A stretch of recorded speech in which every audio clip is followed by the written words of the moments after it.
चलिए हम आ गए हैं अपनी अगली क्लास में और ले रहे हैं अगला सवाल। सवाल नंबर 17।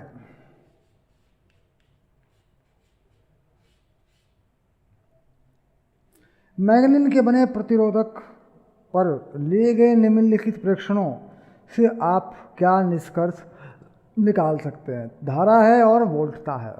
तो यहाँ पर ये देखना है कि तापमान के बढ़ने पर, उच्च तापमान पर भी मैग्नीन का प्रतिरोध वही बना रहता है, यानी उस पर ओम का नियम लागू रहता है बस। यानी जितनी भी वोल्टताएँ हैं, जितनी भी धाराएं हैं, अगर इन सब में ग्राफ बना दूं ऐसे, देखिए सीधे सीधे यहाँ धारा ले लूँ 2, 4, 6, 8 है ना, ऐसे ले लूँ 0.2, 0.4, 0.6, 0.8, 0.10, ये क्या ले ली मैंने?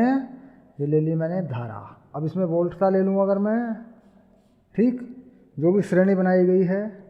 पहली वोल्टता 394, यानी यहाँ तक मान लूँ 394 वोल्ट में, और दूसरी 787, इसके बाद इसकी डबल करें 787 ऐसे। तो ग्राफ जो आएगा वो लगभग एक सरल रेखा जैसा होगा, ऐसे लगभग एक सरल रेखा होगा, ठीक। इसका मतलब हो जाता है कि मैग्नीन जो है उस पर ताप का प्रभाव, उसके प्रतिरोध पर ताप का प्रभाव कम पड़ता है। क्योंकि मान लीजिए आप वोल्टता बढ़ाते जा रहे हैं, सपोज करिए धारा बढ़ती जा रही है, तो तापमान बढ़ेगा, जो ऊष्मा होगी वो कितनी उत्पन्न होगी? अच्छा बताओ, ऊष्मा कितनी उत्पन्न होती है? होती है I²RT के अनुसार। ये हम पढ़ चुके हैं इसी चैप्टर में, V²/R I²T, ये विद्युत धारा के कारण जो रेजिस्टेंस में, प्रतिरोध में ऊष्मा होती है। अब जिसमें ऊष्मा उत्पन्न होती जाएगी तो तार का प्रतिरोध बढ़ता जाएगा। अब तार का प्रतिरोध बढ़ता जाएगा तो ये कह रहा है कि बढ़ता नहीं है, मैग्नीन में तार के प्रतिरोध में तापमान के साथ परिवर्तन बहुत कम होता है। तो अधिक तापमान तक भी ओम का नियम लागू होता है, ठीक। यानी ताप का प्रभाव लगभग नहीं है, किस पर? मैग्नीन पर, ठीक। चलिए इतनी ही बात आ रही है सिर्फ इस सारणी से। अब चलते हैं 18 नंबर के सवाल पर।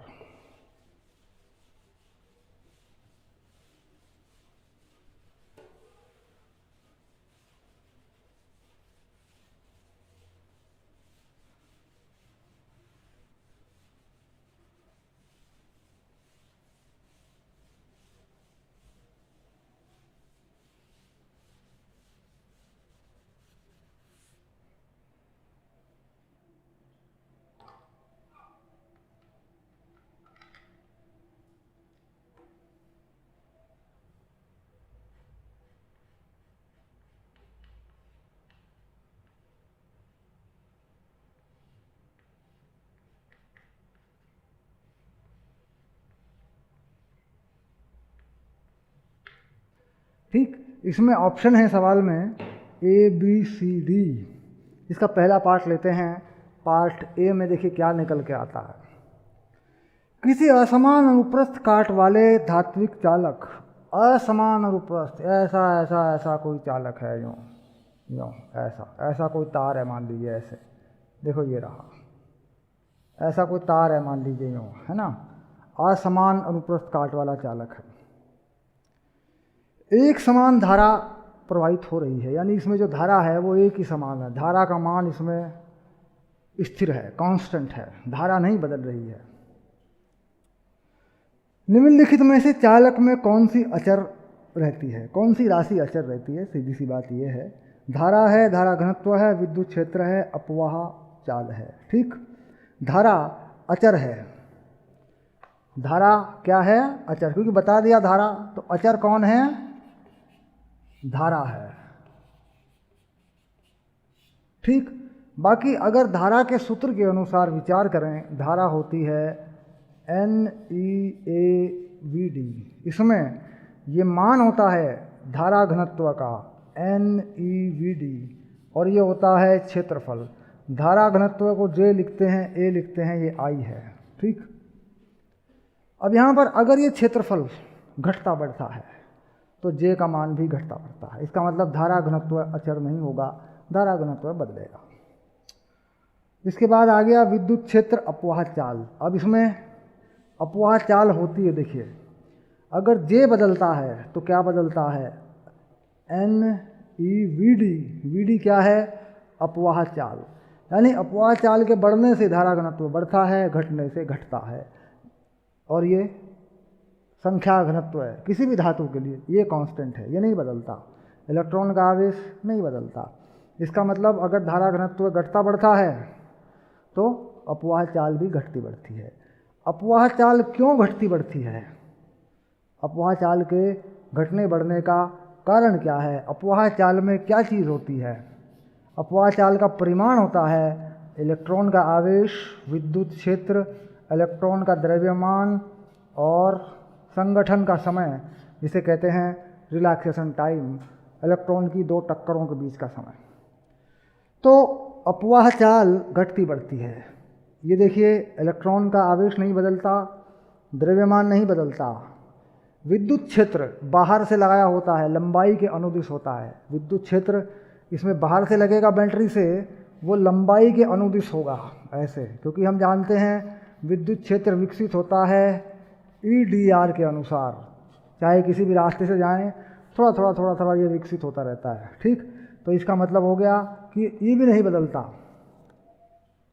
ठीक, जबकि उत्तर में ये नहीं बताया, उत्तर में विद्युत क्षेत्र को भी बदलता हुआ बता दिया। ठीक, ये जो है इस तरीके से। तो यहाँ पर देखें तो क्या प्रभावित हो रहा है, संगठन का समय। ठीक, लेकिन स्थिर तापमान पर, बात को समझेंगे, स्थिर तापमान पर संगठन का समय नहीं बदलता। अगर कोई तापमान स्थिर है तो संगठन का समय नहीं बदलता, क्योंकि एकांक आयतन में इलेक्ट्रॉनों की संख्या ली गई है। तो कुल मिलाकर ये चीज़ बदली तो किससे, कह रहा जी इसी से बदलेगी। ये जो चीज़ है विद्युत क्षेत्र, इसी को बदलना पड़ेगा। क्यों, क्योंकि जो इलेक्ट्रॉन चल रहे हैं इस जगह में से निकलेंगे इलेक्ट्रॉन, यहाँ ज़्यादा जगह मिलेगी इलेक्ट्रॉन को, यहाँ ज़्यादा जगह मिलेगी, कहता है इसी का मान प्रभावित होगा। तो कुल मिला के विद्युत क्षेत्र, धारा घनत्व, अपवाह चाल सब बदल गए। ठीक, क्या नहीं बदला, ये नहीं बदला, संगठन का समय नहीं बदला, अपवाह चाल विद्युत क्षेत्र के प्रभावित होने की वजह से बदल गई, अपवाह चाल के बदलने की वजह से धारा घनत्व बदल गया। ठीक, तो धारा घनत्व, विद्युत क्षेत्र, अपवाह चाल ये सब बदल गए, धारा कांस्टेंट है। बात समझ में आ गई, 4 बातें थी। चलिए, क्या नहीं बदला वो भी पता लग गया। ठीक है, अब चलते हैं बी पार्ट में।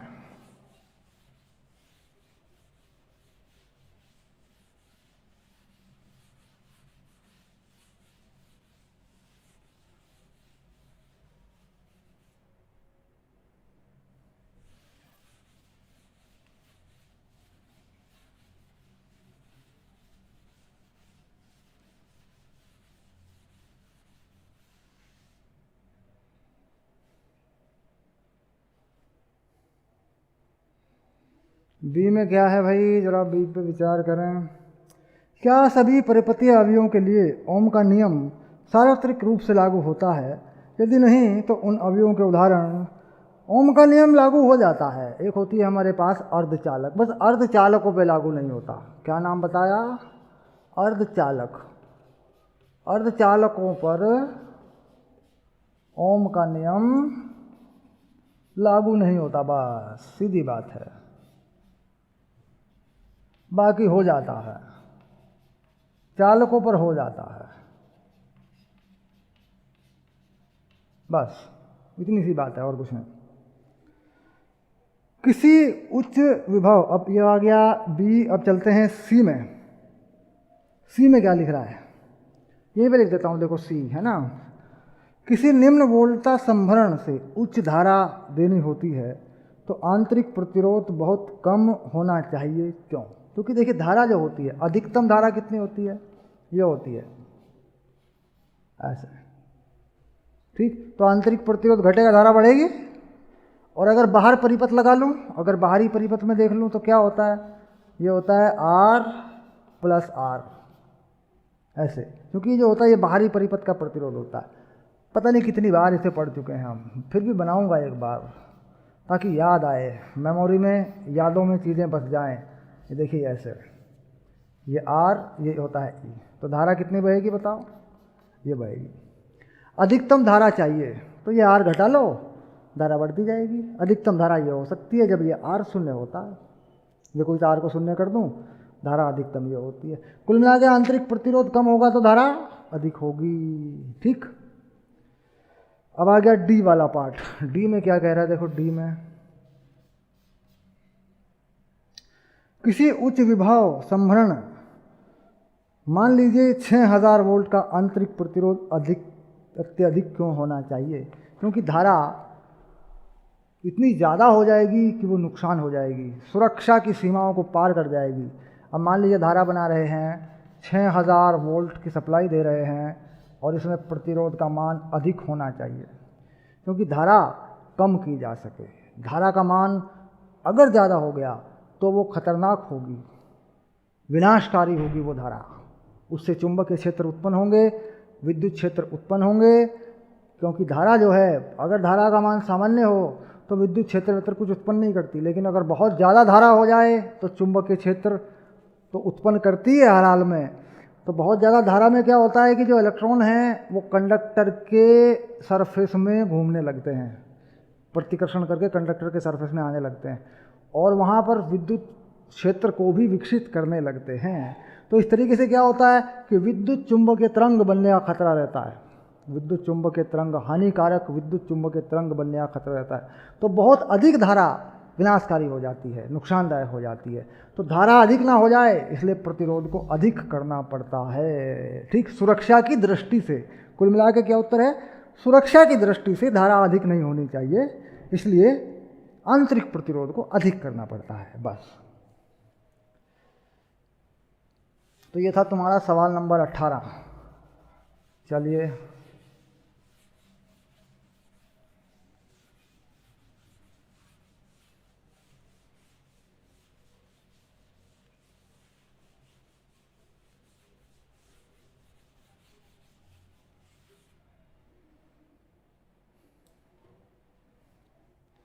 अब लेंगे सवाल नंबर 19। ये भी कुछ ऐसा ही है, विचार विमर्श करने वाली बातें हैं।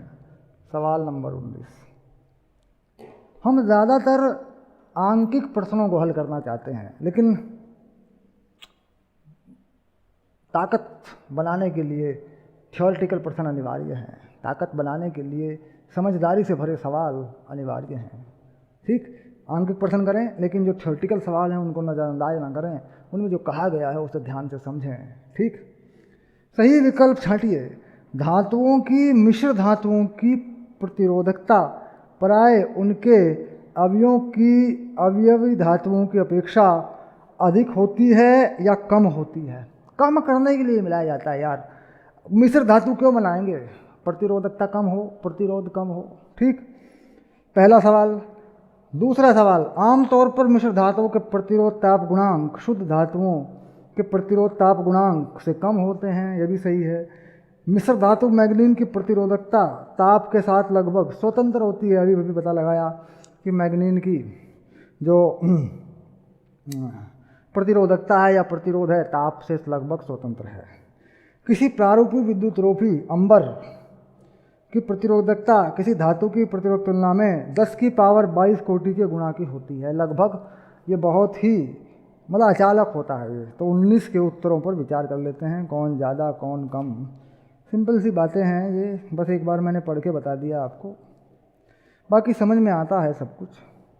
अधिक कम लगभग है प्रभावी 10 की पावर 22। कम, बी का कम दिया है, इस पर विचार कर लेते हैं, क्योंकि मैंने शायद क्या बोला, आमतौर पर मिश्र धातुओं के प्रतिरोध का ताप गुणांक जो है बहुत कम होता है, क्योंकि तापमान का प्रभाव जो है कम पड़े, होना तो यही चाहिए, लेकिन अब ये मिलाता हूँ फिर मैं इसे।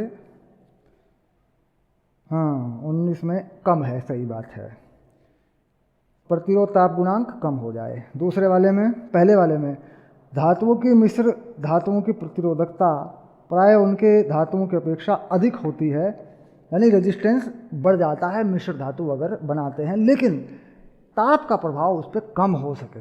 प्रभावी रेजिस्टेंस क्या होता है, देखो याद करना, अगर मिश्र धातु, ये चीज़ें भूल जाते हैं इनमें, अगर मिश्र धातु बना रहे हैं तो क्यों बना रहे हैं, कह रहा जी उसका प्रतिरोध तो बढ़ जाएगा लेकिन प्रतिरोध ताप गुणांक कम हो जाएगा, यानी उस पर तापमान का प्रभाव, उसके प्रतिरोध पर तापमान का प्रभाव कम पड़ेगा। ठीक, ये बात, दोनों इंपॉर्टेंट बातें हैं। ठीक, मिश्र धातु के तार बनाने का फायदा, प्रतिरोध तो बढ़ता है थोड़ा सा, प्रतिरोधकता तो बढ़ जाएगी, लेकिन तापमान का प्रभाव उस पर कम पड़े, उसका प्रतिरोधकता ताप गुणांक घट जाए, इसलिए ऐसा होता है। बड़ी प्रायोगिक बात है, इसलिए मैं कह रहा था कि इन सवालों को पढ़ना चाहिए, है ना।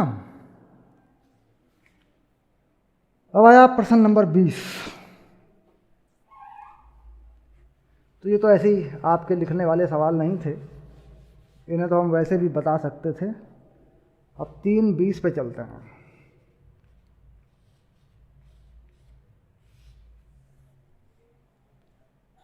आपको R प्रतिरोध वाले N प्रतिरोधक दिए गए, अधिकतम न्यूनतम प्रभावी प्रतिरोध, R प्रतिरोधक श्रेणी में अधिकतम होता है यार। अगर मान लीजिए आप अधिकतम चाहते हैं तो कैसे जोड़ेंगे उनको, श्रेणी में जोड़ देंगे। तो क्या हो गया, देखिए ए पार्ट में अधिकतम प्रतिरोध कैसे मिलेगा बताओ, प्रतिरोध श्रेणी क्रम में बढ़ता है ना, तो कितने हो गए ये, आर मैक्सिमम कैसे मिलेगा बताओ, आर प्लस कितना हो जाएगा, एन आर। और कम से कम चाहते हैं, ठीक, तो निम्नतम प्रतिरोध कैसे होगा भाई, आर मिनिमम, ये हो जाएगा 1/r के अनुसार, समांतर में जोड़ेंगे, हो जाएगा R/N। ठीक, अब अगर इनका अनुपात निकालेंगे तो अनुपात ज्ञात कीजिए मैक्सिमम और मिनिमम का, R मैक्स और R मिनिमम। चलो अनुपात निकाल देते हैं, देखो ये होगा N², ये देखो, क्यों, एक NR है, एक R/N है, समांतर में पार्श्व क्रम में लगाकर 1/r plus 1/r plus 1/r, N/r हो जाएगा, R/N कर देंगे उसको। ठीक,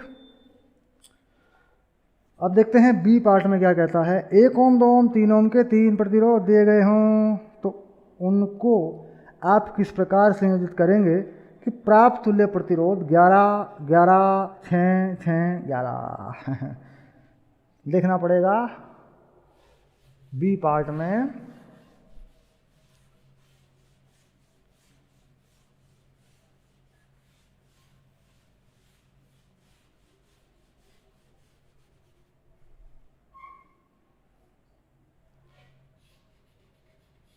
एक ओम का है और ये 2 ओम का है और ये 3 ओम का है। इन्हें कैसे कैसे लगाया जा सकता है, तो जैसे जैसे लगा सकते हो पहले लगा लो इनको, फिर देख लेंगे क्या होगा।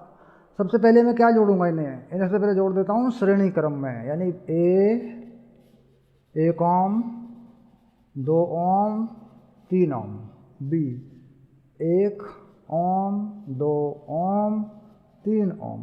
तो आर ए बी कितना हो गया बताओ बच्चों, ये हो गया 6 ओम। एक तो ये हो गया, लो एक प्रबंध व्यवस्था ये हो गई। ठीक, अब मैंने जोड़ देता हूँ पैरेलल में, यानी समानांतर क्रम में। तो कितना हो जाएगा इनका प्रतिरोध, जरा बताओ कितना हो जाएगा, निकाल दूँ, 1/r 1/1 1/2 1/3। तो कितना हो रहा है देखो, 1/r, ये हो जाएगा नीचे 6 और ऊपर कितना हो जाएगा 6 प्लस 3 प्लस 2 कितना हो गया, ये 6 3 9 तो 11 11/6। तो ये r हो गया पैरेलल वाला 6/11, ये भी आ गया देखो एक समांतर श्रेणी में। तो ये हो गया देखो। ठीक, और भी कर सकते हैं, और क्या कर सकते हैं, कहला जी 2 को समांतर में लगा लो, ऐसे लगा लो देखो, और 1 को श्रेणी में लगा लो। ठीक, अब कौन से 2 समांतर में लगाऊं, एक ये लगा लूं, एक ये लगा लूं। 1 ओम 2 ओम इसे श्रेणी में लगा लूं, देखो लो ए बी। अब ये कितना हो जाएगा जरा बताओ, आर ए बी, ये समांतर में है, 2 गुणा 1 बटे 2 जमा 1 प्लस 3, कितना बन गया देखो 2 बटे 3 जमा 3, कितना हो गया 3 3 9, तो 11 बटे 3 हो गया जी, एक ये भी हो गया। अब इस 3 को यहाँ कर दूँ, इस 2 को यहाँ कर दूँ, चलो ये भी कर देते हैं जुगाड़, बदल लेते हैं। 1 को यहीं रखा, इस 3 को यहाँ बदल दिया, इस 2 को यहाँ बदल दिया। अब कितना हो गया देखो, आर ए बी हो गया 1 गुणा 3 बटे 3 जमा 1 प्लस 2, समांतर श्रेणी। तो ये हो गया कितना 3 बटे 4 प्लस 2, तो कितना बन गया 11 बटे 4। ठीक, एक बार और हो सकता है, इस 3 को यहाँ लगा लो, 1 को वहाँ लगा लो, ठीक, बस सारे के सारे प्रतिरोध आपको मिल जाएंगे। 11 बटे 3, 11 बटे 5, 6, 6 बटे 11, ठीक, सब हो गया देखो। 11 बटे 4 मिला, 11 बटे 3 मिला, सब मिल गया। एक और हो सकता है, मैं कह रहा हूँ, जैसे मैंने 2 की जगह 3 लगाया, 1 को हटा लो, वहाँ 3 लगा लो, बन जाएगा, एक व्यवस्था और बन जाएगी। अब चलते हैं सी में, इसी का पार्ट सी है, तीसरा पार्ट है इसका।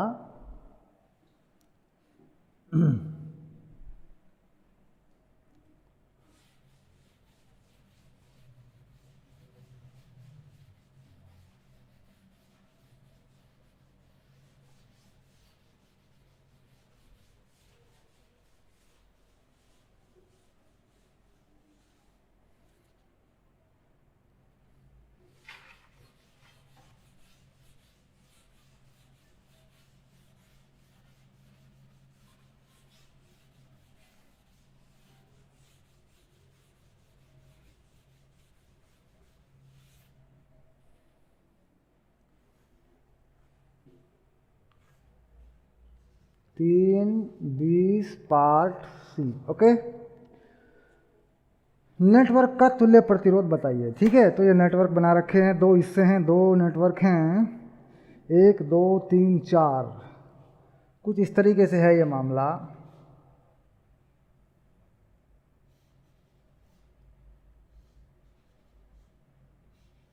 यो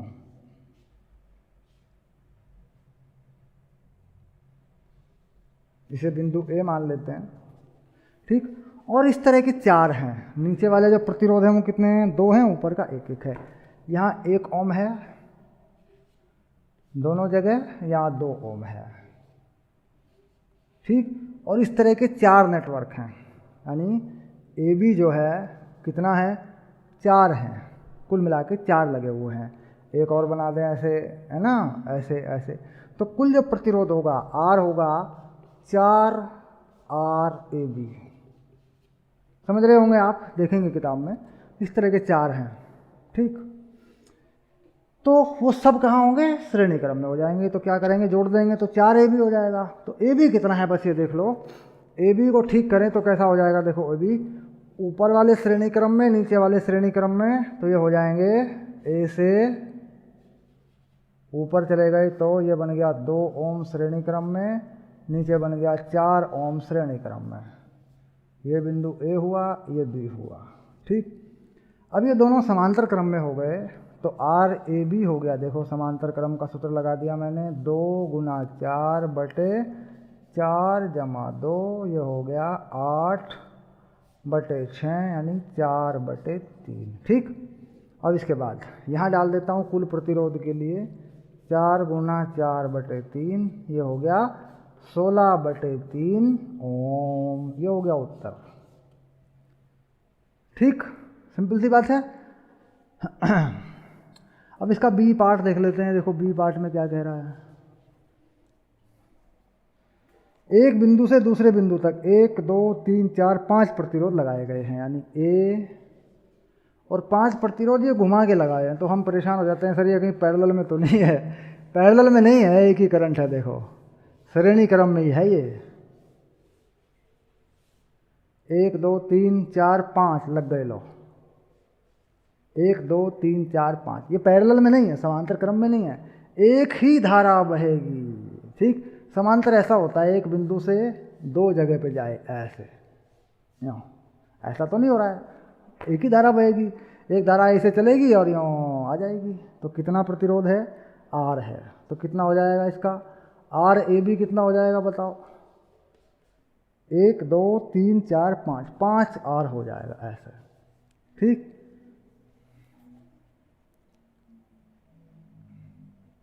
चलिए अब चलते हैं 21 नंबर के सवाल की तरफ।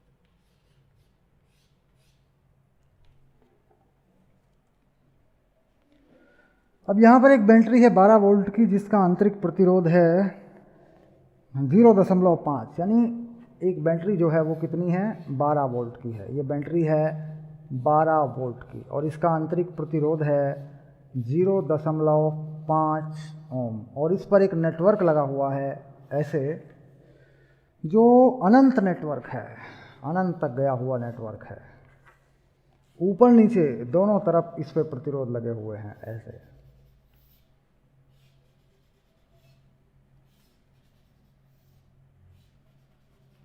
और ये चला गया है अनंत तक ऐसे। ठीक, तो क्या पूछा गया, अनंत नेटवर्क द्वारा ली गई धारा का मान ज्ञात कीजिए। प्रत्येक प्रतिरोध 1 ओम का है, आंतरिक प्रतिरोध आधे ओम का है। चलिए अब सवाल ये उठता है कि यहाँ पर हमें प्रतिरोध निकालना पड़ेगा।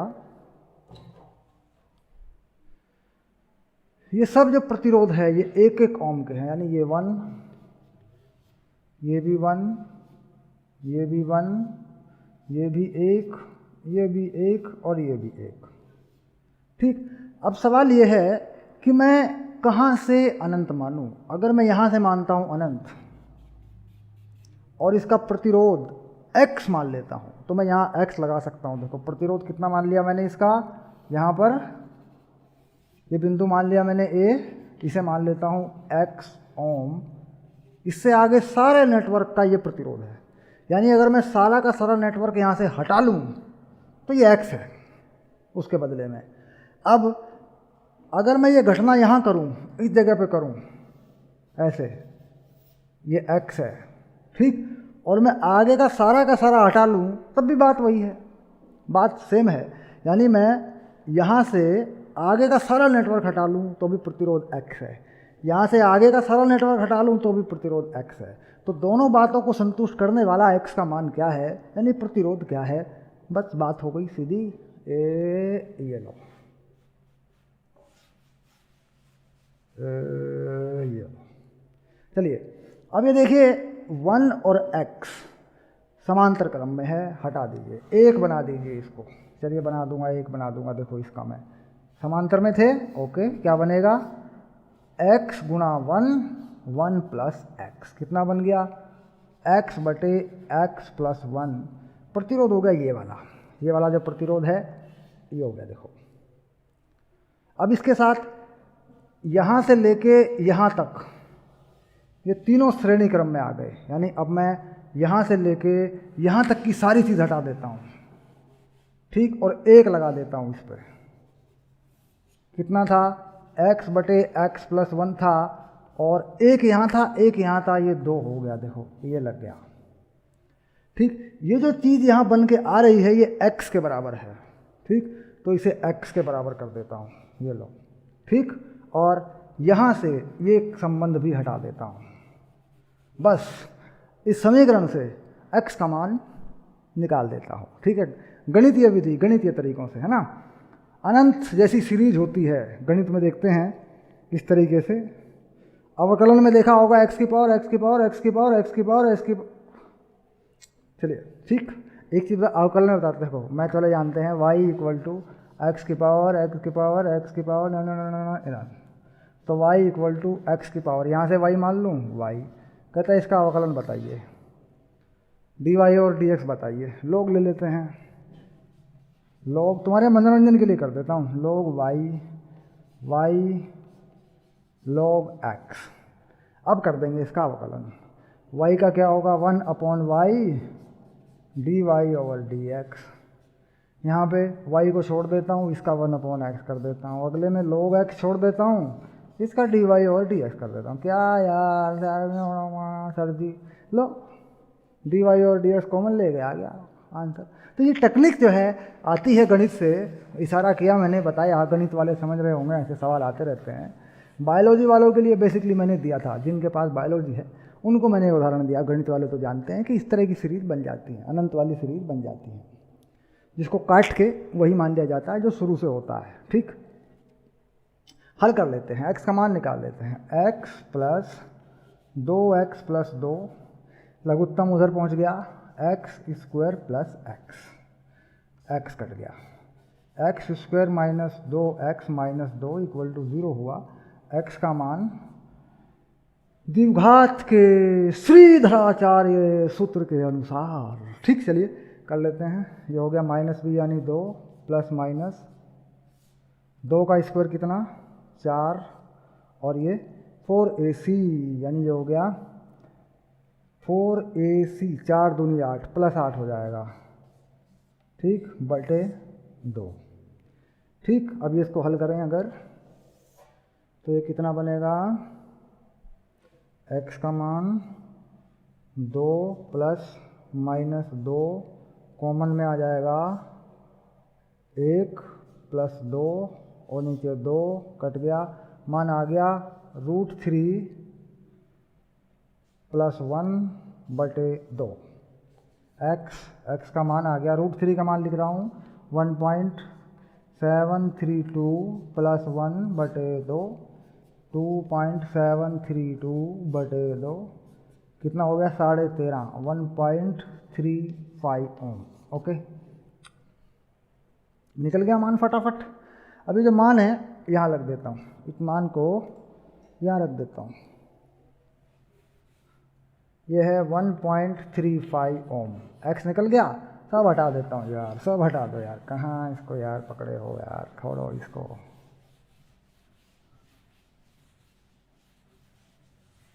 चलो चलो चलो चलो चलो चलो चलो चलो चलो चलो एल। अच्छा, अब कुल प्रतिरोध कितना हो जाएगा, देखो आधा ये है, एक ये है, कुल प्रतिरोध इसे हटा लेता हूँ, कितना हो गया बताओ, जोड़ दूँ श्रेणी में 8 5 हो गया, लो ठीक, इसमें आधा जोड़ दिया। कुल धारा कितनी हो गई, लो देखो कितना छोटा सवाल पहुँच गया, निकलते निकलते आई हो गया 12/1.85 एम्पियर। ठीक, अब ये 18 की 108 6 दशमलव कुछ के आसपास ये धारा आ रही है। उत्तर की जांच होगी, जरूर होगी उत्तर की जांच। देखते हैं कितनी धारा आ रही है बैटरी से, हैं 321।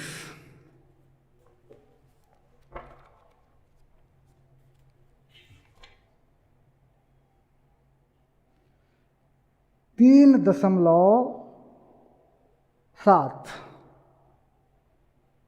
गलत हो गया, क्योंकि 2 से भाग नहीं होना था, 2 से भाग नहीं होना था, यानी कि गुणा 2, नीचे का 2 हम काट चुके थे, ये देखिए ये रहा, ऐसे 2 भी नहीं होगा, गलत हो गया।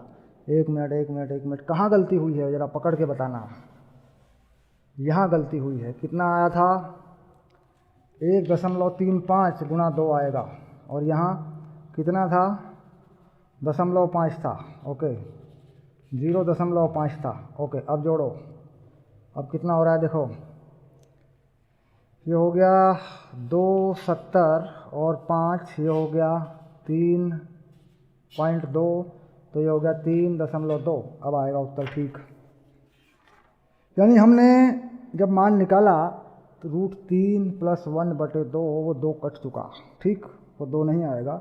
ज़रा वीडियो को पीछे हटा के देखें, हमारे पास एक चीज़ आई थी, चेक कर लेते हैं। x का मान आया था मेरे पास 2 प्लस 2 √3 और 2, ये कट गया था तो x का मान √3 + 1 आया था, x का मान 2.731 आया था। ऐसे वीडियो में जाके देखेंगे पीछे, ऐसे मैंने क्या किया, इसको नहीं काटा, इसके अपॉन में 2 लिख दिया था वहाँ पे, ठीक है, मैथमेटिकल मिस्टेक। ओके, तो ये बन गई वैल्यू, डबल हो गया मान, वो आ गया, इसमें आधा जोड़ दिया, ये बन गया, देखो इससे भाग कर दिया, अब आ गई धारा। यानी गणितीय गलतियों से सावधान रहें। 21 नंबर का उत्तर 3.7 एम्पियर। अब आ जाएगी बस, देखो 3.7 एम्पियर।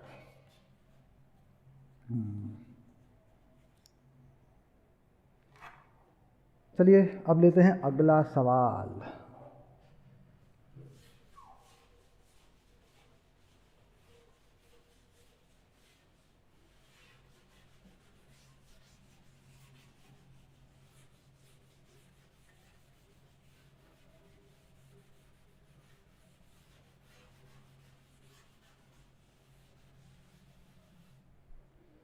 तीन 22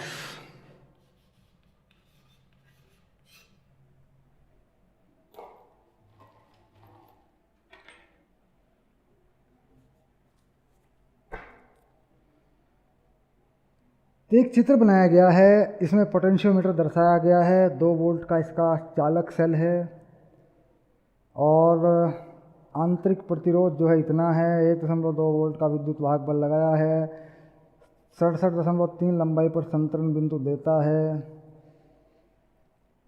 और मानक सेल को किसी अज्ञात विद्युत वाहक बल से लगा दिया गया तो 82 देता है।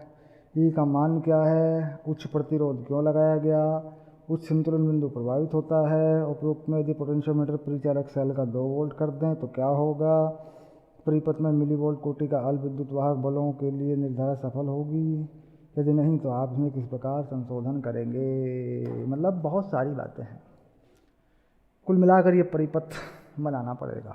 ठीक, चलिए बना लेते हैं। देखिए कोई बड़ी बात नहीं है, तो बनाएंगे ही हम, तो सर जी बनाएंगे ही। ये है, देखो ये है 2 वोल्ट का, इसका अपना आंतरिक प्रतिरोध यहाँ लगा हुआ है, ये है 0.4 ओम ऐसे। और जो पोटेंशियोमीटर वायर होती है, पोटेंशियोमीटर का जो तार होता है वो AB के नाम से जाना जाता है, वो ये है AB। इसी पर एक पोटेंशियल डिफरेंस या विभवांतर फैला होता है जिस पर हम अपनी माप लेते हैं। इसके साथ एक सेल लगाया गया ऐसे यूँ, और यहाँ पर जो है एक बहुत बड़ा प्रतिरोध लगाकर उसके साथ डायरेक्ट पास करके, इसे कहते हैं बाईपास करना, ऐसे करके गैल्वेनोमीटर लगा करके रीडिंग ली गई 2 बार। एक बार ली गई L1 पर, ठीक, यहाँ ये जो चीज़ बनाई गई ये लगाई गई एक बार E1, और दूसरी बार यही चीज़ किसी स्विच को होते हुए ऐसे, यहाँ पर भी कोई स्विच लगा लेते हैं, ऑन ऑफ कर लेंगे स्विच को ऐसे, ठीक, यहाँ पर एक स्विच लगा लेते हैं, स्विच S1 और ये स्विच S2, 2 बार ये रीडिंग ली गई ऐसे यूँ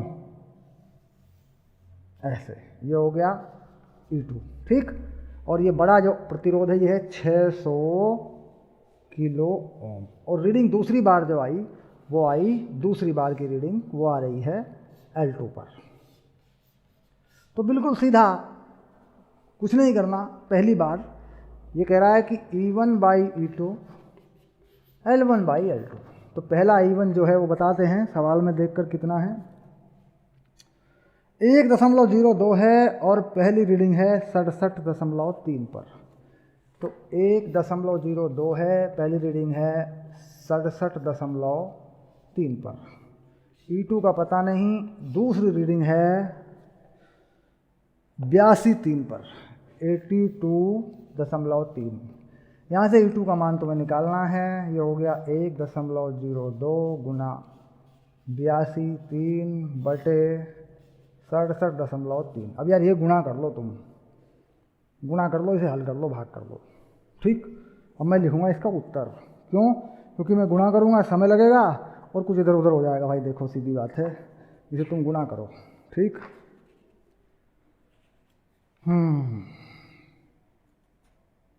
1.25 वोल्ट, सीधा उत्तर लिख दूंगा भाई मैं, 1.25 वोल्ट। चलो जी उत्तर हो गया, गुणा करके देख लो, क्योंकि ये नंबर छोटा है, ये बड़ा है, ज़्यादा आएगा थोड़ा सा, वो तो दिख रहा है, बाकी आप अपनी रफ कॉपी में चेक करें इसको। 600 किलो ओम के उच्च प्रतिरोध का क्या प्रयोजन है? 600 किलो ओम के उच्च प्रतिरोध का क्या प्रयोजन है?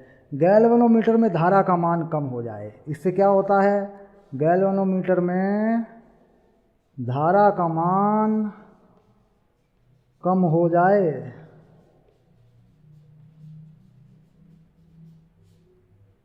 संतुलन बिंदु ढूंढने में आसानी हो जाए, संतुलन बिंदु ढूंढने में या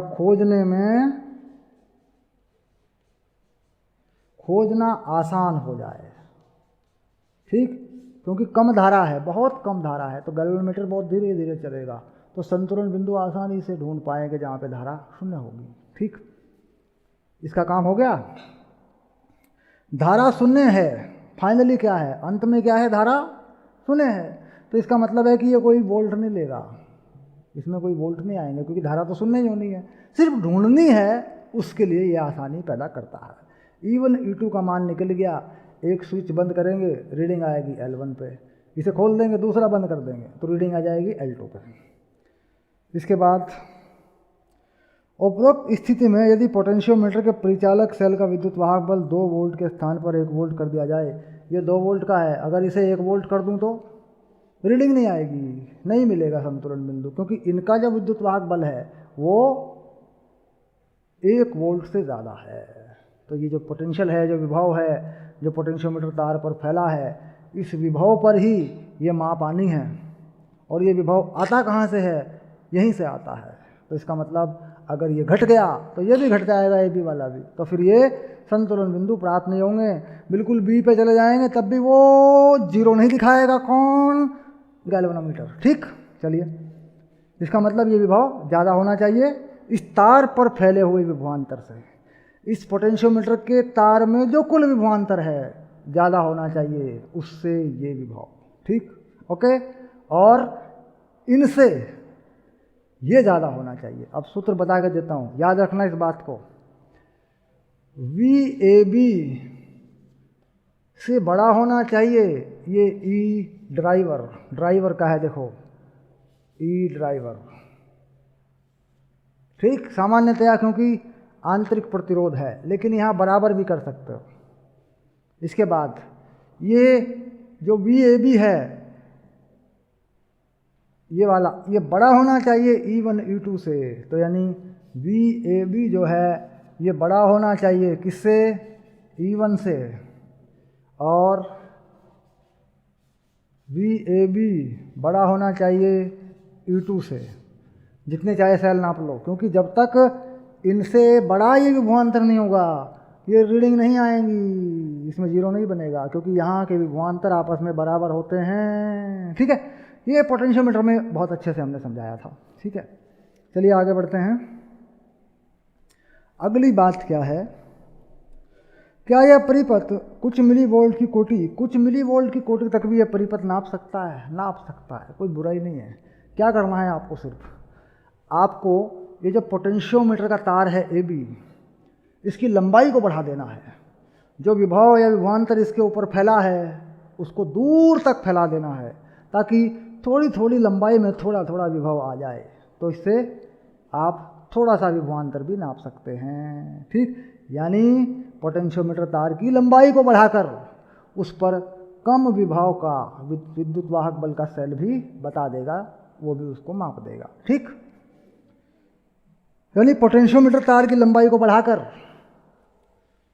कम विद्युत वाहक बल के सेल को भी नापा जा सकता है। ठीक, ये बात पक्की हो गई। ओके, यानी अब जो है हमारे पास बस एक सवाल बचा है 23 नंबर का, उसको पकड़ लेते हैं। हिम्मत हम नहीं हारेंगे, चलते रहेंगे। ठीक है,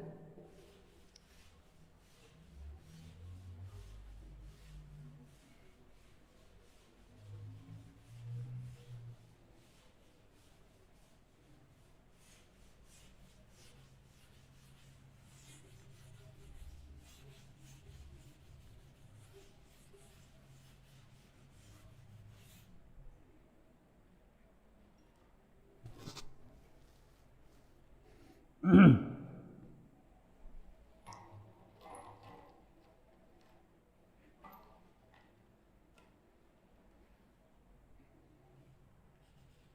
23, शाबाश।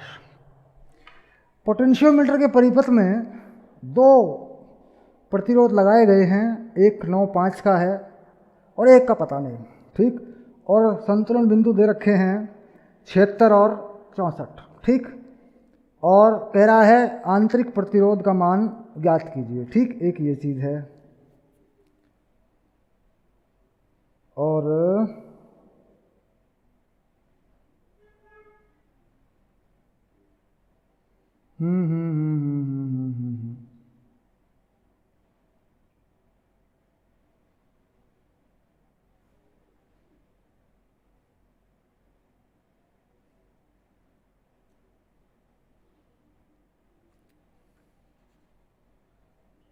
इसमें यार सवाल मिस हो रखा है। एक सवाल इसमें मिस है यार। एक मिनट रुक जाओ, मैं देखता हूँ एक सवाल छूटा हुआ है यहाँ पे। एक मिनट रुकिए, मैं देखता हूँ कौन सा सवाल छूटा हुआ है, क्या गड़बड़ है। होल्ड करिए एक सेकंड, इंग्लिश की एनसीईआरटी लानी पड़ेगी मुझे।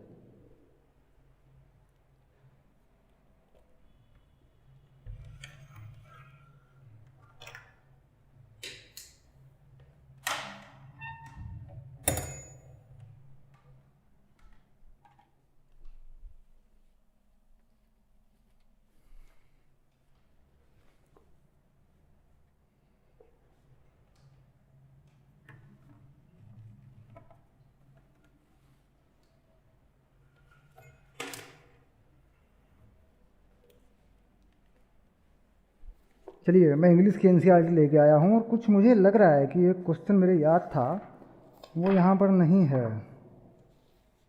हाँ देखिए, 23 नंबर का सवाल हटा दिया गया किताब में से, हिंदी वाली में से, और 24 नंबर का सवाल 23 नंबर पे लिख दिया गया, यानी एक सवाल गायब है। यहाँ पर एक सवाल 24 नंबर 23 नंबर के सवाल को बदल दिया गया, 24 नंबर का सवाल गायब कर दिया गया, हिंदी में से एक सवाल हटाया गया है। और ये नई एनसीईआरटी में भी हटा दिया गया होगा, जो नई एनसीईआरटी है उसमें भी ये हटा दिया गया होगा। खैर, हटा दिया गया तो नहीं कर रहे हैं इसको, 24 नंबर का सवाल करेंगे, ठीक है। ओके, चलिए 23 नंबर का सवाल कर लेते हैं सीधा, जो आपकी बुक में है, आपकी पुस्तक में है, वो कर देते हैं, ठीक है। यहाँ पर क्या करेंगे, आंतरिक प्रतिरोध का मान निकालना है। ये है R, पहली रीडिंग होती है बड़ी L1, दूसरी होती है छोटी L2 -1। ये सूत्र है पोटेंशियोमीटर के अनुसार, चित्र में दिखाया हुआ है।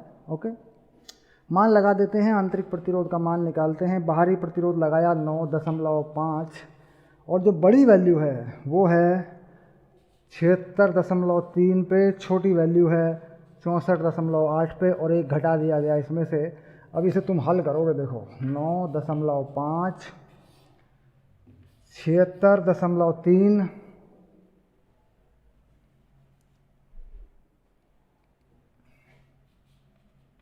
माइनस 64.8 बटे 64.8 अपॉन में बटे में। इसे हल कर लो यार। अब कितना घटेगा, तो घटा रहा हूँ, एक मिनट रुक जाओ। घटते हैं 13 में से 8 गए 5, पक्का। चलो भाई, घट गया। अब यहाँ से एक गायब हो गया, 5 में से 4 गए, 1 हो गया। चलो ठीक है। उसके बाद एक और बच गया, ये हो गया और ये हो गया, 64.8 हो गया, ठीक है। गुना हो गया 9.5, ये आ गया ओम।